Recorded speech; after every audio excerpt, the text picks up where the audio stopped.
I have a poem I'm proud of at the end, but here's something else I wrote. Under the clouds, he asked, "What do you want?" Without hesitation, she whispered, "I want the space to be myself with you." He got up to leave. That's asking too much. Hello, friend, and welcome back to my studio. Hopefully you hated that poem too. It's one of my very many bad poems. It has an idea behind it I support. The execution just lacks craft and nuance. But you know what? I loved writing it. I hate sharing it, but I'm happy to read it along with my other collected tidbits. Just writing a number of bad poems, like that one, really freed up a lot of emotional space for me. I've had a string of bad relationships, and for a long time, those consumed my self-narrative. But once I wrote it out, I felt more capable of leaving it behind. It's a strategy that gives us most of the songs that we have. Songwriters have long known this trick. I would bet money that the vast majority of good songs start out as bad ones. The trick is in the editing and the repetition of writing. Here, have another one. Your finger hesitates above the word. A choice so easy, it's absurd. Subscribe, it says. What they all say. What a hefty decision to weigh. More videos like these? Yes, please. Might as well join the newsletter too, since my art speaks to you. Alright, if you're still here, I truly love you. Bad poetry just has such a way of making you cringe and crumple into yourself, and it's the last thing on earth most people want to listen to. I pity the teachers who have to read the roughest works their students will ever write. But you know what? I think bad poetry is amazing and deserves more appreciation.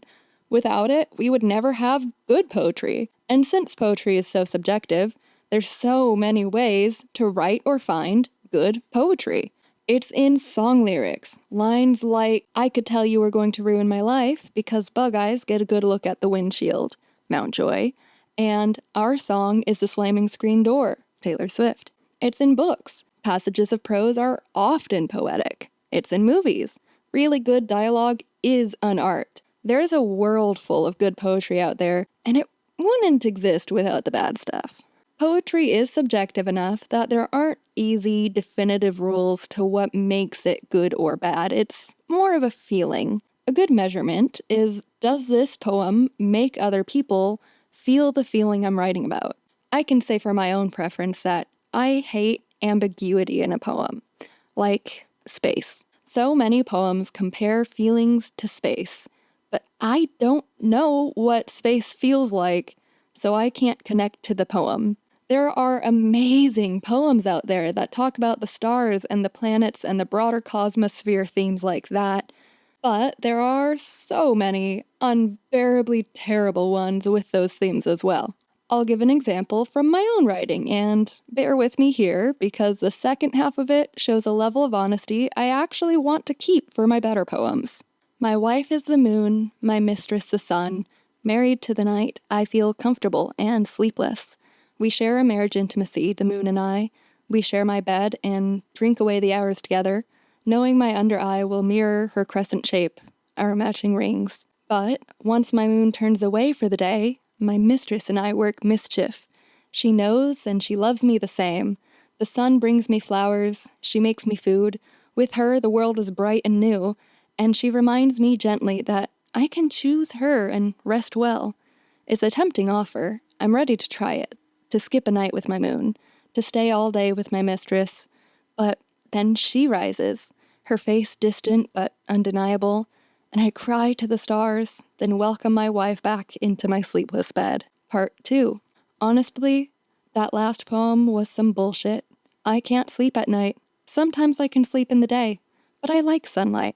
Well, I need sunlight, or I become a depressed ball of blankets. I've spent more time trying to sleep than anything else I've ever done. I get rest. It's not the same. I can dream without sleeping. They're usually disturbing. I haven't slept in 7 days now. 11 is my record. I'm so fucking tired.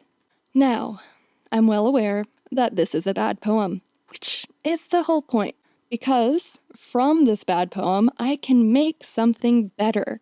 In theory. I'm not confident enough yet in my editing to actually present you with a version that's better enough that I would call it good, but I think even this bad version holds a lot of potential after the editing process. And even this bad version gave me such catharsis to write that I don't even feel the need to edit it. I'm not trying to impress anyone or publish a book. Maybe one day I will, but I have to write a lot more bad poems before I'd get there.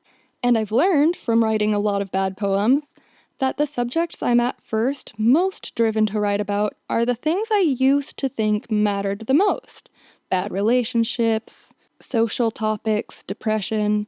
But they're so broad and difficult that after a few poems, I stopped preferring their subject matter. I've started to prefer things that are just refreshing ways to look at things you already look at. It turns out that makes up so much more of my own life than those bigger things. Like the other day, I noticed that the traffic lights that hang under freeway overpasses look like bats in a cave, and that made them so much more interesting to me. My husband compared pink petals falling off of trees to cheerleaders' pom-poms dropping from their hands, and I still think about it that way. It doesn't have to be such a grand theme as a toxic relationship. It can just be the way soft yellow lemonade looks in a little paper cup with wax lining and printed blue flowers on the rim. Is that enough to call a good poem? No, but it's enough to make life more exciting, and that's the beauty of bad poetry. Bad poetry forces you to think about why it's bad, what would make it good, and thinking about that gets you to appreciating good poems more. I'll compare a poem I used to love to a poem I currently love. The first one isn't that bad, but it suffers from that ambiguity issue, whereas the second one is just specific enough to make you experience it a little. And tonight, she chose to let the mountains move her instead. This morning she told me, I sleep with my mouth open and my hands in my hair. I say, what, Tiff, like screaming? She says, no, Rach, like abandon. There's no broad reference to the mountains or the night sky in the second one, but it feels like it encompasses a bigger feeling to me. Instead of relying on mentioning something big, it makes something big, and that's such a big difference. But also, I think everyone has to write a bunch of bad mountain poems before they can write a good abandoned poem. And when you're looking for good poems for a YouTube script, most of the poems you love look like bad poems, which is just a further testament to bad poems. Maybe other people can still connect and treasure poems even if you don't think they're very good. Here's a poem I wrote that I actually think is alright, but you may think is the worst one yet. Do you want the truth or the lie? Before you answer, just know the lie is prettier. And here's one I'm not even sure if it's good or not. Light fingers brush the hair from my cheek. A low whisper. A new day has started. Go join it. Beams barge through my curtain. The daylight dances for me to know her. It's all just subjective. Some people find the best works of writing to be terrible and unreadable. And some people find poems like Breathe Wild, Breathe Love to be the most prophetic thing they've ever read. So, write that poetry. Make it really, really bad, and make a lot of it. I won't burden you with a second subscription poem, so you should subscribe to thank me for that. But mostly, thanks for watching, and I'll see you next week, friend. Bye!